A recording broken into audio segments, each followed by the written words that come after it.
This voice note now dey so the man claim say na him be journalist wey cover the burial ceremony of our boo for Saudi Arabia. He say he get the video. He say he go provide everything. Make I let una watch the video. Una see anything una see think, una see let me know. Bye bye. Una not forget to subscribe and follow my page. MORO.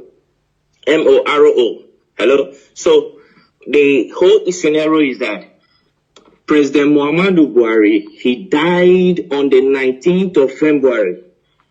On the 19th of February, please, those analysts, if you can take notes, take pen and your paper and note these things down. Note them down carefully. I'll be giving a specific things here, specific details right now. Okay, number one, President Muhammadu Buhari died on the 19th of February, the year 2017. He died in Newcastle, in Freeman Hospital, Newcastle. He died as a result of heart problem, heart disease, which the Nigeria presidency failed to disclose. On the 19th of February, I was in London by the special grace of God. I'm a journalist. I work with one of the Nigeria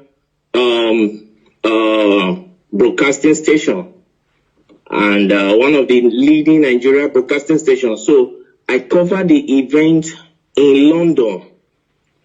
He died in Freeman Hospital, Newcastle.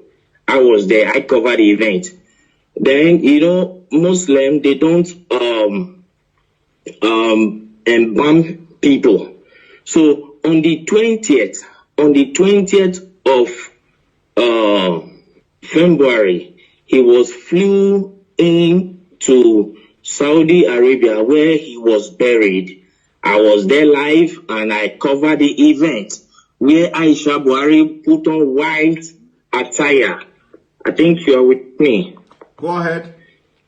So where Aisha Buhari put on white attire and the children. Can you pause a bit? Can you pause a bit? And let me remind Nigerians and the entire world that this event he said he covered, he have the video. He have the video. I do. Go ahead. I have all the video. So the Nigeria Aisha was putting on white as a sign of mourning to her husband, who is the late President Muhammadu Buhari. Then the children, according to the Muslim tradition, were putting on black. I have the video, I have the photograph and everything. You understand? Then on the 23rd of February, I was in Ethiopia as a journalist. I moved around. So I was in Ethiopia where the African Union, the AU, hold a summit, a mini silence for late President Muhammadu Buhari on the 23rd of February, the year 2017. Hold on, please, hold on. I know that interrupting you is I know this kind of thing is very, very difficult, but please, hold on. Now, you, after covering the event, you went to Ethiopia on the 23rd of April, on the 23rd of February yes. 2017. And yes. You were there at the African Union Summit or whatever. Yes. You covered it with your own camera as a journalist, and yes. You have the video. Exactly, I do. Go ahead. So I covered the events there where the African Union hold a mini silent for late President Muhammadu Buhari. So to show their last respect to the late President Muhammadu Buhari of the Nigeria government. Then on the 28th of February, still, which I think is the last day of February, then what was it called? Queen Elizabeth gave a condolence statement to the Nigeria government in respect of late President Muhammadu Buhari, and which went viral.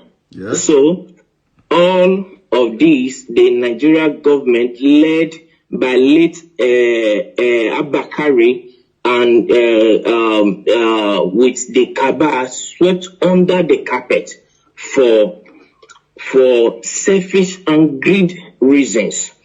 Then on the 2nd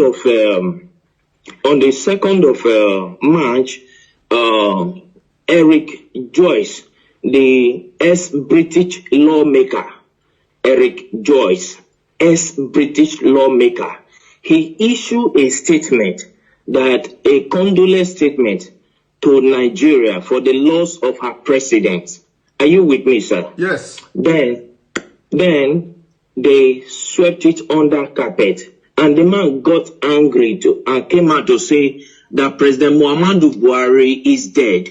If President Muhammadu Buhari if they think he is lying, that they should come out to challenge him. You understand what I'm saying now? Yes, yes, that they should come out to challenge him in the court of law, that he will come out with every evidence to prove that Muhammadu Buhari is dead. As I talk to you since 2017, till this minute, nobody from the Nigerian government all across the nations of the earth came up to challenge Eric Joyce, the ex-British lawmaker.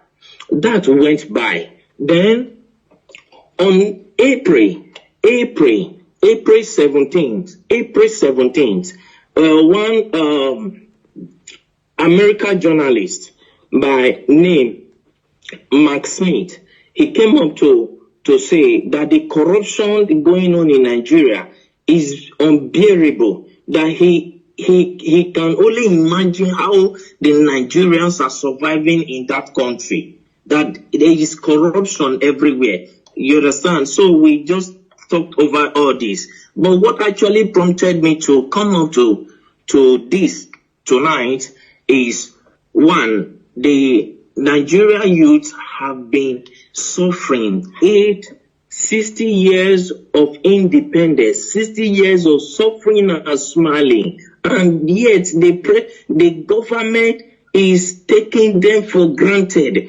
Now the Nigerian youth, they came up to say, no, enough is enough. We don't need this anymore. Let's put an end to this.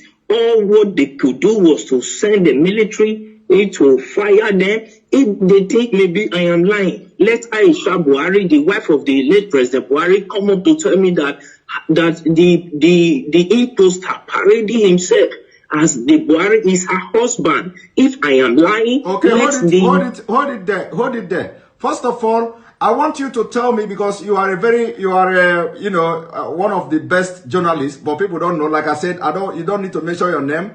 You don't also need to mention the Nigeria TV station where you work and all that. So now during the time when this man died, I want you to tell me, what did you do? Like, did you contact anybody in Nigeria, like any prominent politicians, and who is the person and what did you discuss? And can you tell us why, what happened that the Nigerian media didn't carry out the news, including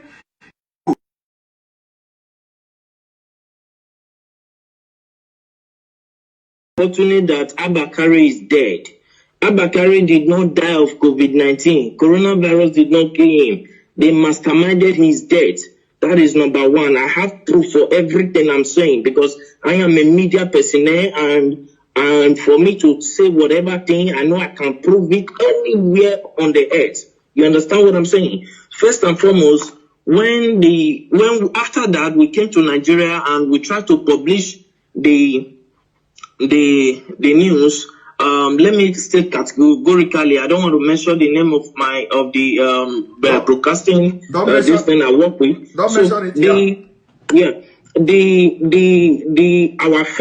Our firm was suspended by the National Broadcasting Commission, NCC, NBC, National Broadcasting Commission, suspended our firm, our broadcasting station from airing because we carried the news. Because then you were, apart from that, because they know, they have information that you were there.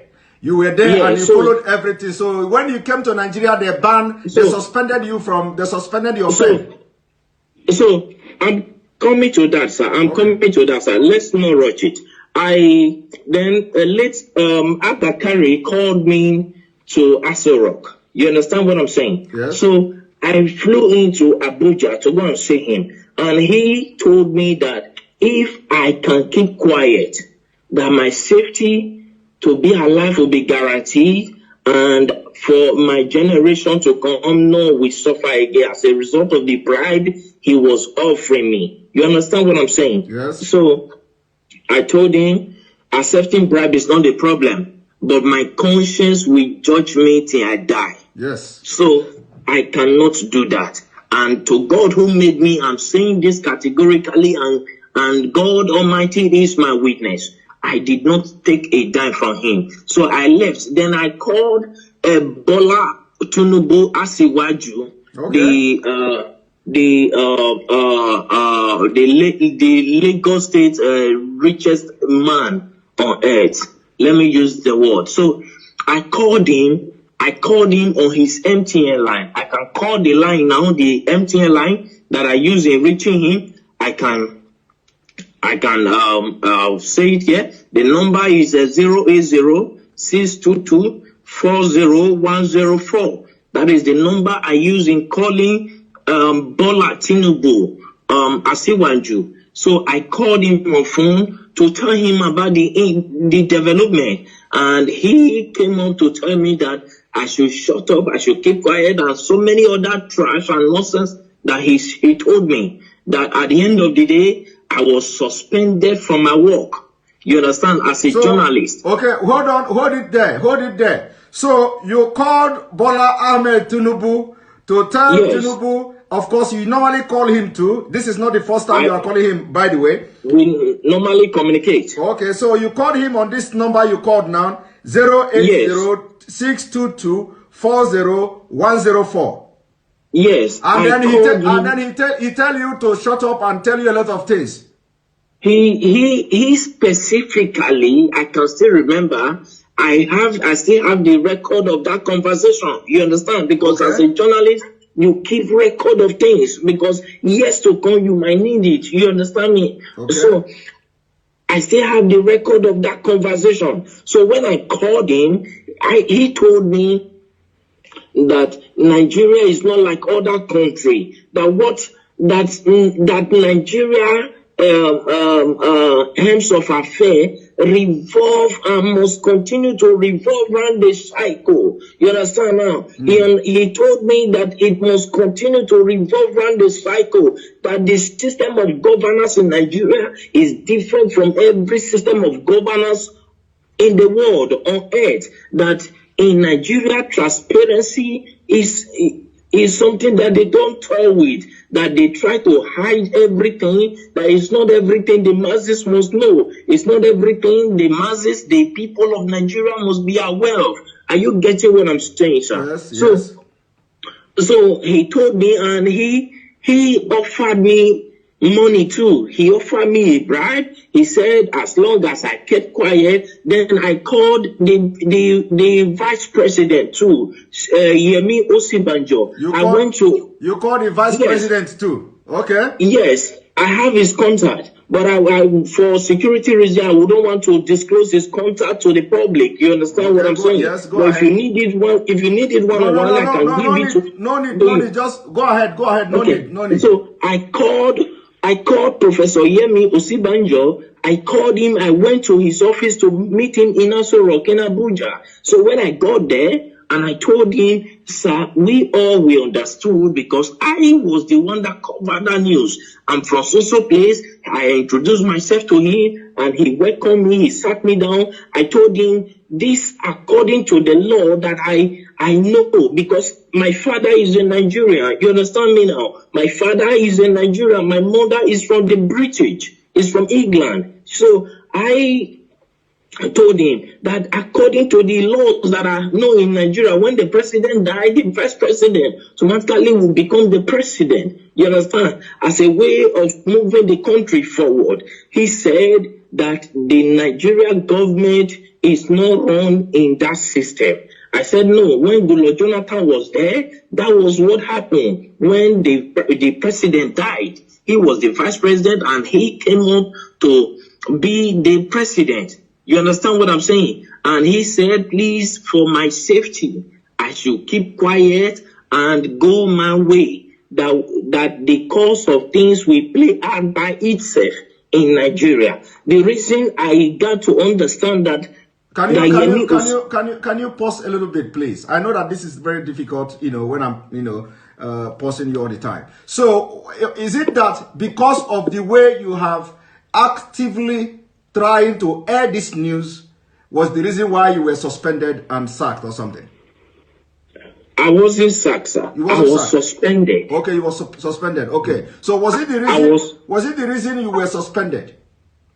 Yes. Okay. All right. Go because ahead. I told them that I will publish it. Then, as at that time, I was receiving so many threats. Like seriously, people started threatening my life, threatening me here and there. Then I called, what's it called? El-Rufai, because El-Rufai was there when Buhari was being buried in Saudi Arabia. El-Rufai was there, the Sultan of Sokoto was there, Ganduje was there. As at that time, then about 10 or 11 persons, prominent people from Nigeria were there, including other people who came to the burial ground. But the people that were there, El-Rufai was there. The Sultan of Sokoto was there. You understand what I'm saying now? Yes. So when they were burying him in Saudi Arabia, and they started threatening me. At that time, they threatened me. Because I told them I will publish the video. You understand what I'm saying? Yes. And I understand that many of them are hearing me right now. I understand that many of them will come up to say it's a lie, nothing like that happened. But if any of them can come up to challenge me that this and this and this I'm saying now never happened, I will be very glad, because I will pick it up from there. I will take it to the court, to the International Court of Law. Let Aisha Buhari come up to tell me that the man he's posting as a Buhari is the real Buhari. I will come up with every evidence, including the video of how he was wrapped with the Nigeria flag, yes, with the white, green cloth. Okay. I will come up with the video of everything. Okay, let them come out and challenge me. Okay, hold it there. So actually, the video and all these pictures were taken away from you, but you have your own backup as a journalist. I always have backup. All right. I always have backup. Go ahead. Continue. My camera was seized as a journalist. It was seized at the airport in Lagos. Your camera was seized at the airport as you are coming back to Nigeria? Yes, in Lagos. Okay. Till today that I'm talking to you, I've never set my eyes on that camera.